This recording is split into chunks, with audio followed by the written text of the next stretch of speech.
Education with Shantanu চ্যানেলে তোমাদের সকলকে স্বাগত জানাই। দ্বিতীয় শ্রেণীর পরীক্ষার্থী বন্ধুদের জন্য তৃতীয় পর্যায়ক্রমিক মূল্যায়ন 2025 অর্থাৎ 2025 সালের তৃতীয় পর্যায়ক্রমিক মূল্যায়নের বাংলা প্রশ্নপত্র নিয়ে হাজির হল। এবার তোমাদের পরীক্ষা হবে 50-এ। প্রশ্নপত্র 1-এর দাগে বলা হয়েছে প্রজাপতি কবিতার প্রথম 10 লাইন লেখো, যার পূর্ণমান হচ্ছে 10। প্রজাপতি লিখেছেন কাজী নজরুল ইসলাম। প্রজাপতি প্রজাপতি কোথায় গেলে ভাই এমন রঙিন পাখা, টুকটুকে লাল নীল ঝিলমিল আঁকা বাঁকা, কোথায় পেলে ভাই এমন রঙিন পাখা, মোর মন যেতে চায় না পাঠশালাতে, প্রজাপতি তুমি নিয়ে যাও সাথে করে তোমার সাথে প্রজাপতি, তুমি হাওয়ায় নেচে নেচে যাও আর তোমার মতো মোরে আনন্দ দাও, এই জামা ভালো লাগে না দাও জামা ওই ছবি আঁকা। এই হলো তোমাদের 10 লাইন। প্রশ্নপত্র 2-এর দাগে বলেছে শেষ উত্তরটি নির্বাচন করো, যার মান হচ্ছে 5।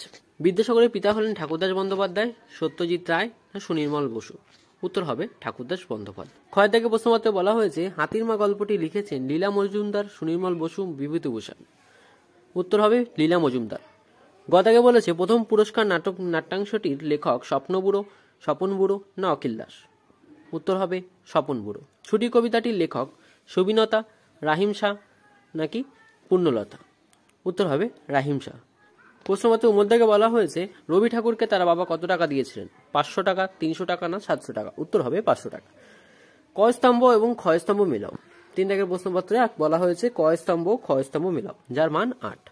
দেখো মৃগ হবে হচ্ছে তোমাদের মৃগ হবে কস্তুরী, হস্তি হবে হচ্ছে হস্তি মানে হচ্ছে হাতি, হাতির কি থাকে, হাতির থাকে সুর, তাই হস্তি সুর। সর্প মানে সাপ, সাপের থাকে খোলস, তাই হবে খোলস। অশ্ব হচ্ছে ঘোড়া, ঘোড়ার হবে কেশর। ময়ূরের ডাক কেকা, পায়রার ডাককে বলা হয় বক্ক বকম, কোকিলের ডাক হচ্ছে কুহু, আর স্বাধীনতা হচ্ছে পরাধীনতা।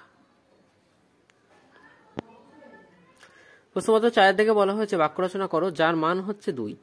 জলহস্তি, জলহস্তি জলে থাকে, বই, বই পড়তে আমার খুব ভালো লাগে। প্রশ্নপত্র 5-এর দিকে বলা হয়েছে বিপরীত শব্দ লেখো, যার মান হচ্ছে 4। উপযুক্ত, অনুপযুক্ত, বুড়ো, জোয়ান, খোলা হবে বন্ধ, পিছনে, সামনে। প্রশ্নপত্র 6-এর দিকে বলা হয়েছে শব্দ ঝুড়ি থেকে শব্দ নিয়ে শূন্যস্থানে বসা। দেখো ডান দিকে তোমাদের বেগুনি কালি দিয়ে আমি শব্দ ঝুড়িটা করে দিয়েছি, যার মান হচ্ছে 6। দেখো প্রশ্নপত্র কয়ের দাগে বলেছে খোল থাকে সাপের, টাট্টু ঘোড়া হলো বাচ্চা ঘোড়া, বাড়ি তৈরি করেন হচ্ছে রাজমিস্ত্রি, মাঠে ফসল ফলায় কৃষক, ফুলকে বলি আমরা পুষ্প, গাছকে বলে বৃক্ষ। প্রশ্নপত্র 7-এর দাগে বলেছে নিচে শব্দগুলি থেকে যুক্ত বর্ণ খুঁজে লিখি, যার মান হচ্ছে 4। ক দাগে বলেছে পরিষ্কার, এখান থেকে আসছে তোমার যুক্ত বর্ণ দন্তের শয় কয় আকার।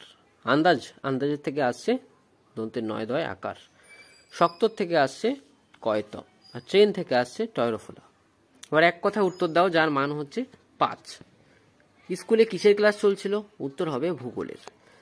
খ ক্যামেরাম্যান এর শখ কি ছিল? উত্তর হবে হাতিরা কিভাবে জল খায় সেটা দেখার। গদাকে বলেছে বাবা কিভাবে ছেলেকে ইংরেজি সংখ্যা চেনালেন? উত্তর হবে রাস্তার ধারে থাকা মাইল ফলক দেখিয়ে। গদাকে বলেছে ছোটবেলার নরেন বড় হয়ে কি নামে পরিচিত হলো? উত্তর হবে স্বামী বিবেকানন্দ। মেঘের মুলুক বলতে লেখক কোন জায়গার কথা বুঝিয়েছেন? উত্তর হবে দার্জিলিং। তারপরে 8 নম্বরে বলা হয়েছে ছবি দেখে নিচের প্রশ্নগুলির উত্তর। এখানে দুটো ছবি দেওয়া আছে, এই দুটো ছবি তোমাদের লিখতে হবে, অর্থাৎ ছবি দেখে তোমাদের লিখতে হবে যে কি বলতে চাইছে, যার মান হচ্ছে তোমাদের 6। দেখো একটা ছাতার ছবি দেওয়া আছে, বলেছে বংশু ড্যাশ মাথায় কোথায় যাবে, অর্থাৎ তোমাদের পরীক্ষা এরকম থাকবে বংশু ড্যাশ মাথায় কোথায় যাবে লিখতে হবে, বংশু ছাতা মাথায় কোথায় যাবে। 2 দাগে বলা হচ্ছে একটা ব্যাঙের ছবি আছে, তো এখানে লিখতে হবে গর্ত সব ভরে গিয়ে ড্যাশের বাসা হলো। উত্তর হবে গর্ত সব ভরে গিয়ে ব্যাঙের বাসা হলো, যেহেতু ব্যাঙের ছবি আছে তাই ড্যাশের জায়গায় তোমাদের ব্যাঙ লিখতে হবে। এই ছিল আজকের দ্বিতীয় শ্রেণীর তৃতীয় পরীক্ষার নমুনার প্রশ্নপত্র। প্রশ্নপত্রটি তোমাদের কেমন লাগলো তা অবশ্যই জানাবে। চ্যানেলে নতুন হয়ে থাকলে চ্যানেলটিকে অবশ্যই সাবস্ক্রাইব করে দেবে ও বন্ধুদের মধ্যে বেশি বেশি করে শেয়ার করে দেবে।